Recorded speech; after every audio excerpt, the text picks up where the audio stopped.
Have you ever pondered how rising sea levels could reshape our coastal communities? We are living in a time where the Earth's oceans are expanding, not just in size, but also in their reach. Our world's coastlines, home to nearly half the global population, are under siege. The cause, rising sea levels. This phenomenon is not a distant threat, but a pressing reality, reshaping our coastal communities and altering the way we live, work, and play. From the sun-kissed beaches of Florida to the bustling ports of Shanghai, the relentless march of the sea is a global concern.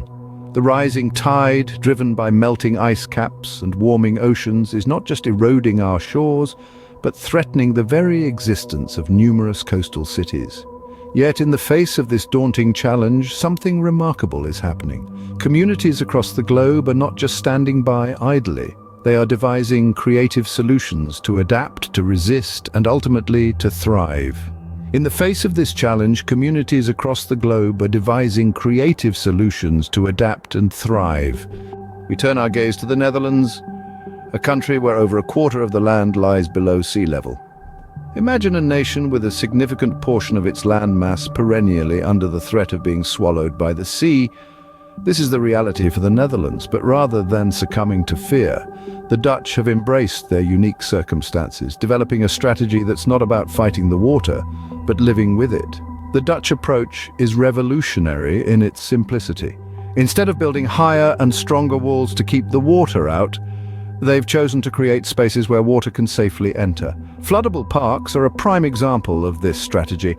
These are recreational areas that function as public spaces in normal conditions, but during periods of heavy rainfall they transform into temporary reservoirs, effectively preventing flood damage to surrounding areas. But they didn't stop there. The Dutch have also explored the realm of floating architecture, designing houses that literally rise with the water. These innovative structures, built on buoyant platforms, can adapt to fluctuating water levels, providing a resilient solution for communities living in flood-prone regions. Perhaps the most ambitious project in the Dutch portfolio is the Room for the River initiative. This project, spanning over a decade, involves modifying the course of more than 30 rivers across the country. The aim is to give these rivers more space to spread during floods, reducing the risk of overflow and subsequent damage to nearby settlements. In essence, the Dutch are redesigning their landscape with water in mind. They're not just adapting to their environment, they're evolving with it, creating a resilient nation that's prepared for the rising tides of the future. The Dutch have turned their vulnerability into a strength, becoming world leaders in water management. Their innovative strategies underscore the importance of resilience, cooperation, and above all, respect for nature's power. We could all learn a thing or two from the Dutch approach. After all, in the face of a changing climate, we're all in the same boat. Or perhaps we should say on the same floating house. Next, we journey to Venice, the city of canals which has been battling rising tides for centuries. In the heart of Italy, Venice has long been known as the floating city, yet this romantic moniker belies a harsh reality. For centuries, Venice has been waging a relentless battle against the rising tides. But rather than surrender, the city has risen to the challenge with an ambitious project known as MOS. The MOS project, an acronym for Modulo Sperimentale Elettromeccanico, or Experimental Electromechanical Module in English, is a remarkable feat of engineering. A system of movable barriers, it's designed to protect Venice from the threat of flooding. When high tides threaten, these barriers rise from the sea floor, creating a wall against the encroaching waters. But like any ambitious project, MOS hasn't been without its challenges. Since its inception in the late 20th century, the project has faced numerous setbacks, from engineering hurdles to public controversies. Yet despite these obstacles, the city and its people have remained steadfast in their commitment to this innovative solution. And their perseverance has paid off. In October 2020, for the first time in history, the MOS barriers were successfully deployed, holding back tides that would have otherwise flooded the city. It was a moment of triumph, not just for Venice, but for coastal communities worldwide. It demonstrated that with ingenuity and determination, we can adapt to the challenges posed by rising sea levels. Yet the story of Venice and the MOS project is far from over. As sea levels continue to rise, the city must continue to adapt, evolve, and innovate. It's a testament to the resilience of not just Venice, but all coastal communities around the world. In the face of adversity, Venice remains afloat, a testament to human ingenuity. Now let's travel to Bangladesh, a country in the front line of climate change. Imagine a country where over 1/5 of the land could be underwater by the end of the century. This is the stark reality for Bangladesh. But amidst this adversity, the people of Bangladesh have shown remarkable resilience and ingenuity, turning to innovative solutions to adapt to this new normal. Let's take a look at the floating gardens. For instance, these aren't your typical gardens. They're made from water hyacinths, woven together to form a buoyant bed overlaid with soil and cow dung. Seeds are then sown into this fertile bed, and before you know it, a lush garden is bobbing on the water's surface. This ingenious adaptation allows farmers to grow crops, even when their fields are flooded. And then there are the floating schools. Yes, you heard that right, schools that float. These are not just classrooms on boats, but fully functional learning centers replete with libraries and internet access. They ensure that education continues uninterrupted even when the floodwaters rise. These innovative solutions are not born out of a vacuum. They are the result of the local knowledge of a people who have lived with and adapted to the rhythms of the rivers for centuries.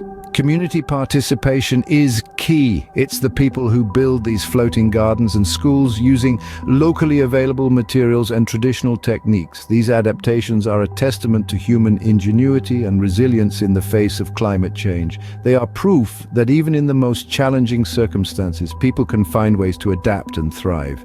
In Bangladesh, these floating gardens and schools are more than just innovative solutions. They represent hope and resilience in a landscape that is constantly changing, and a people who refuse to be defined by adversity. Let's remember, in Bangladesh, adaptation is not a choice, but a way of life. Our final stop is the Pacific Islands, where rising sea levels pose an existential threat. As we traverse the globe, we venture next to the Pacific Islands, a place where the concept of resilience takes on a whole new meaning. Here, the relentless rise of the sea is not just a hazard, it's a daily reality. Yet, in the face of such adversity, the islanders refuse to be mere victims of circumstance. Instead, they have chosen to rise, quite literally, with the sea. In a proactive stance against the encroaching waters, the Pacific Islanders are pursuing a strategy of building higher islands. Imagine, if you will, an archipelago of man-made islands elevated above the sea level, a testament to human ingenuity and determination. These islands are being constructed using local materials, ensuring sustainability and maintaining a connection with the land that runs deep in the islanders' culture. But the innovation doesn't stop there. The Pacific Islanders are also climate-proofing their infrastructure. This means building roads, schools, and hospitals that can withstand the effects of climate change. By building resilience into the very fabric of their communities, they are ensuring the continuity of their way of life, come rain or high water.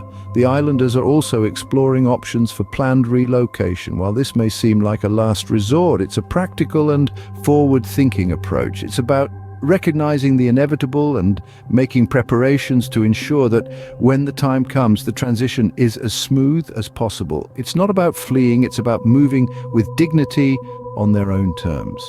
These initiatives are not just about survival. They're about preserving a rich cultural heritage that is as vast as the ocean itself. The Pacific Islanders are demonstrating to the world that size doesn't dictate the scale of one's response to climate change.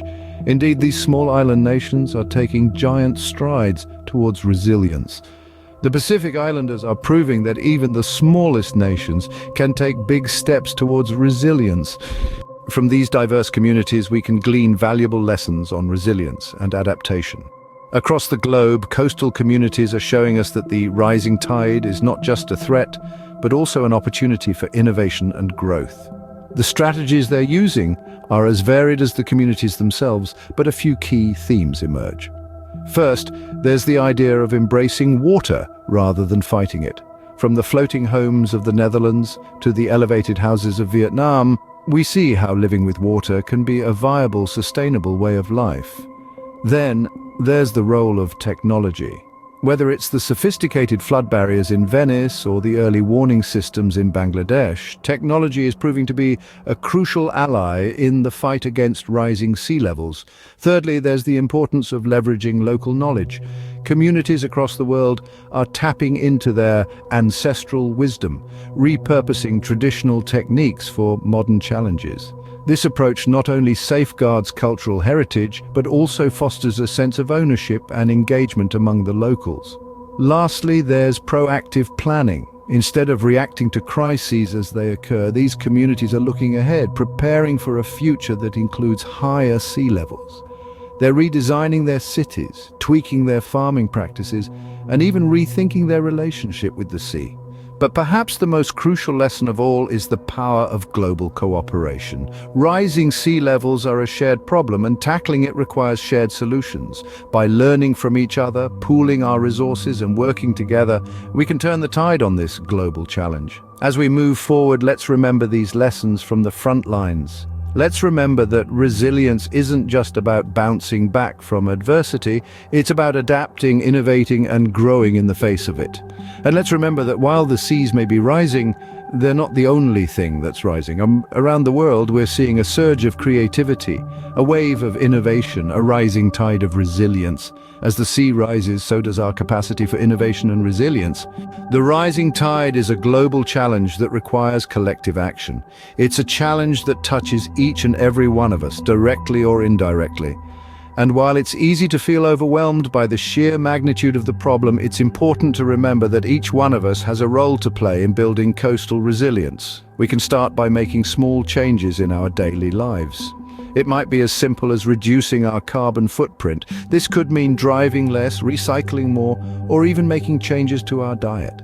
Each small step we take contributes to a larger global effort to curb the emissions driving climate change. But our role in building coastal resilience doesn't stop at reducing emissions. We can also use our voices. We can speak up and advocate for climate-resilient policies at all levels of government. We can push for the implementation of innovative solutions like the ones we've seen from around the world. We can support initiatives that protect our shores and the communities that call them home. We can also educate ourselves and others about the realities of climate change and the threat it poses to our coastal communities. We can share the stories of resilience we've heard, spreading hope and inspiring action. Knowledge is power, and the more people who understand the urgency of the situation, the greater our collective impact will be. And finally, we can support the work of organizations that are on the front lines of coastal resilience. These groups are doing incredible work, but they can't do it alone. They need our help, our time, our resources. The rising tide is a global challenge, but it's one we can overcome. Each one of us has the power to make a difference. It's not just about protecting our coasts, it's about safeguarding our future. It's about ensuring that the world we leave behind is one that future generations can thrive in. So let's use that power, let's take action. Together we can turn the tide and build a more resilient future for our coastal communities.